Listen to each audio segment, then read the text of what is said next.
देखिए राहुल जी, भारतीय जनता पार्टी की परेशानी ये है कि राहुल गांधी ने, कांग्रेस पार्टी ने और इस वक्त के इंडिया गठबंधन के बाकी दलों ने सामाजिक न्याय के मुद्दे को जिस तरह आगे रखा है, उसकी काट बीजेपी को नहीं दिखाई दे रही।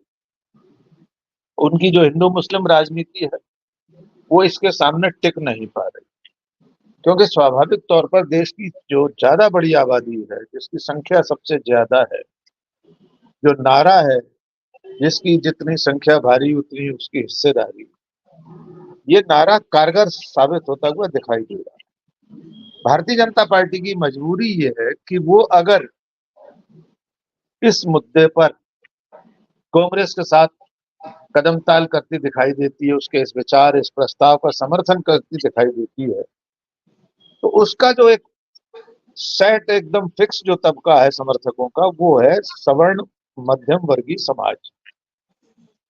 उससे ये चीज नागवार गुजरी। बीजेपी ये जोखिम अभी नहीं लेना चाहती कि जिन लोगों पर उसे सबसे ज्यादा भरोसा है, यानी सवर्णों पर, उन्हें वो खो दे। क्योंकि पिछले लोकसभा चुनाव में, यानी अभी अभी जो लोकसभा चुनाव खत्म हुआ है, उसमें एक तो वो ओबीसी को खो चुकी है, बहुत बड़ी संख्या में दलितों को खो चुकी है। अब उसके पास जो बचा है वो है उसका बहुत पुराना परंपरागत समर्थक तबका। अब उसकी काट ढूंढने के लिए राष्ट्रीय स्वयंसेवक संघ की जो केरल में प्रतिनिधि सभा की बैठक हो रही है, उसमें विचार मंथन हुआ, अमृत मंथन हुआ। शुरू में इस तरह की खबर जारी हुई तमाम एजेंसियों से कि आरएसएस जातिगत जनगणना के विरोध में है, उसके पक्ष में नहीं है। देश का तमाम मीडिया हाउसेस की वेबसाइट्स पर, पोर्टल्स पर, न्यूज एजेंसियों द्वारा वो हेडलाइन चला दी गई। आपने गौर किया होगा, कुछ ही घंटों में बीजेपी को ये समझ में आ गया कि ये संदेश गलत चला जाएगा। तब फिर हड़कंप मचा और आरएसएस के जो राष्ट्रीय प्रचार महामंत्री हैं, सुनील आम्बेकर, प्रचार प्रसार के, उन्होंने आकर प्रेस से बात, उन्होंने किंतु परंतु के साथ ये कहा कि इसका राजनीतिक इस्तेमाल नहीं हो,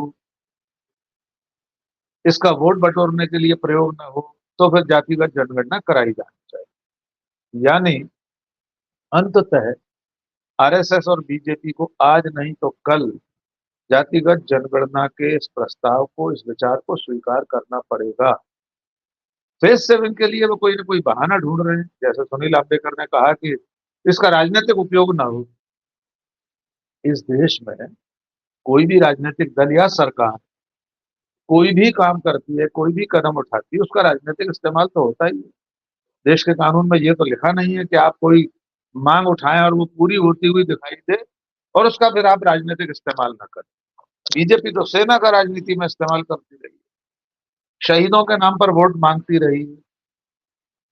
तो अगर कल को जातिगत जनगणना होगी तो राहुल गांधी, अखिलेश यादव, तेजस्वी यादव, स्टालिन, जो भी उनके संगी साथी हैं, वे अगर इसके नाम पर वोट मांगेंगे तो आप उन्हें रोक तो नहीं सकते, और ये कोई अनैतिक काम भी नहीं होगा। तो मैं ऐसा मानता हूं फिलहाल बीजेपी धीरे धीरे जातिगत जनगणना की ओर अग्रसर होगी। उसे आज नहीं तो कल इस मांग को स्वीकार करना पड़ेगा। बस उसे अपना एक चेहरा बचाए रखने के लिए कोई बहाना चाहिए, कोई आड़, कोई पर्दा उसे मिल जाए, जिसके जिसके पीछे खड़े होकर मुंह छुपाते हुए वो इस मांग को स्वीकार करते हैं। देखिए, पहली बात तो ये समझ लीजिए कि राष्ट्रीय स्वयंसेवक संघ पूरी तरह से राजनीतिक संगठन है। आपने बिल्कुल ठीक कहा।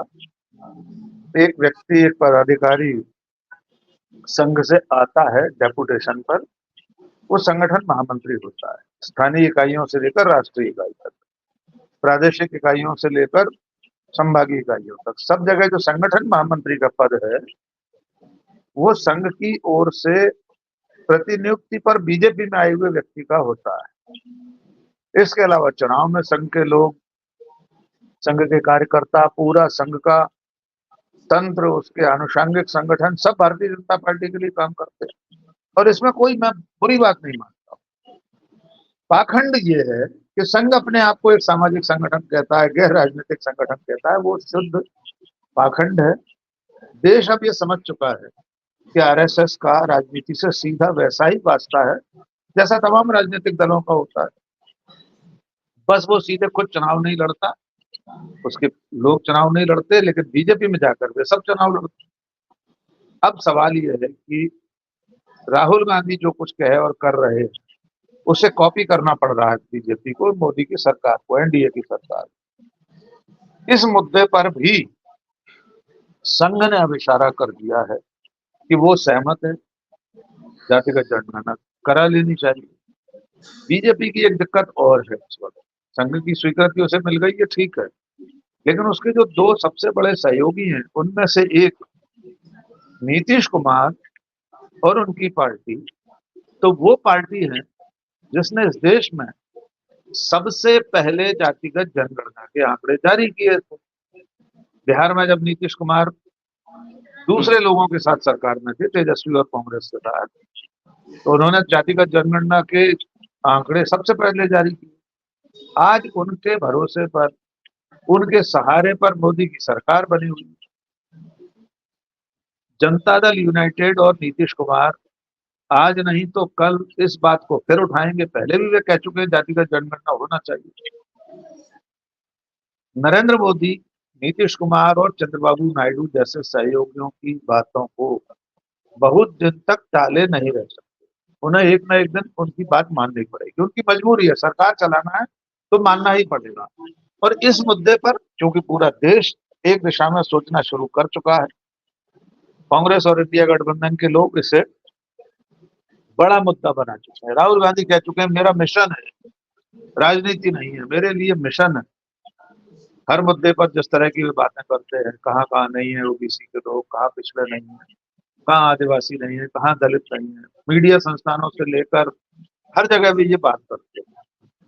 तो मुझे ऐसा लग रहा है कि अब राहुल गांधी की इस बात को भी नरेंद्र मोदी को मानना पड़ेगा, और तब ये देश ये कहेगा कि सरकार उनकी है, सिस्टम राहुल गांधी चला रहे हैं। राहुल गांधी जो कह रहे हैं उसको सरकार को मानना पड़ता है। आरएसएस तो जून 2023 में मान चुका है कि नरेंद्र मोदी अब वैसे अपराजेय अजय नहीं रहे। अब ब्रांड मोदी इस लायक नहीं रहा है कि उसके नाम पर चुनाव जीता जा सके। जून जुलाई 2023 में पांचजन्य ने, ऑर्गेनाइजर ने, जो संघ के मुखपत्र है, उसमें आलेख छपा था जिसमें साफ कहा गया था संघ की ओर से कि सिर्फ हिंदुत्व और नरेंद्र मोदी के नाम पर चुनाव नहीं जीता जा सकता। और उसका आकलन सही साबित हुआ। जून 2024 में नरेंद्र मोदी के नाम पर पार्टी चुनाव नहीं जीत पाई।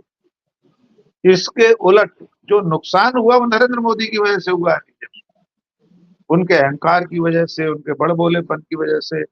ये कांग्रेस तो पूरी तैयारी करके बैठी है। राहुल गांधी बहुत जिद्दी किस्म के आदमी है, उन्होंने पूरी अपनी स्टडी करवा ली होगी इसके गुण दोष के आधार पर, क्या क्या नफा नुकसान हो सकता है, इसका राजनीतिक नुकसान कितना हो सकता है, फायदा कितना हो सकता है।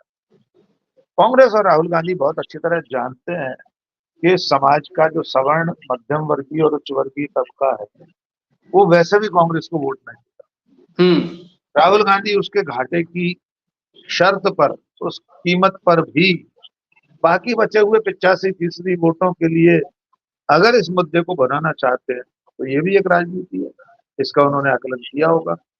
मुझे नहीं लग रहा कि कांग्रेस को इससे कोई बहुत बड़ा घाटा होगा, बल्कि इससे फायदा ही हो सकता है, क्योंकि समाज का 85% तबका इस बात की प्रतीक्षा कर रहा है ना कि गिनती हो, आरक्षण की सीमा समाप्त की जाए, आगे बढ़ाई जाए, ज्यादा हिस्सेदारी मिले लोगों को।